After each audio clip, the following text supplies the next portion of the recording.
আর মাত্র দুটা বল খেলতে পারলে আইপিএলের ইতিহাসে ক্রিস গেইলের করা দ্রুততম সেঞ্চুরির রেকর্ডটাও ভেঙে ফেলতে পারতেন ভৈভব সূর্যবংশী। তবে ভাগ্য সহায় হয়নি। এদিন ১৬ বলে ৫০ করার পর ১৫ বছর বয়সী ভারতীয় এই তরুণ ২৯ বলে খেলেছেন ৯৭ রানের দুর্দান্ত ইনিংস। তার ২৯ বলে ৯৭ রানের ঝোড়ো ইনিংসটি সাজানো ছিল ১২টা ছক্কা, ৫টা চারে, ৩৩৪ স্ট্রাইক রেটে।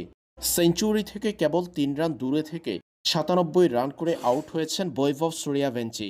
আউট হওয়ার পর মাঠ ছাড়ার সময় বৈভবকে উঠে দাঁড়িয়ে সম্মান করতে দেখা গেছে লঙ্কান কিংবদন্তি কুমার সাঙ্গাকারাকে। ১৫ বছর বয়সী বৈভব সূর্যবংশী সম্মান পেয়েছেন কিংবদন্তি কুমার সাঙ্গাকারার। এদিন ক্রিস গেইলের এক আসরে সর্বোচ্চ ৫৯ ছক্কার রেকর্ড ভেঙেছেন বৈভব সূর্যবংশী।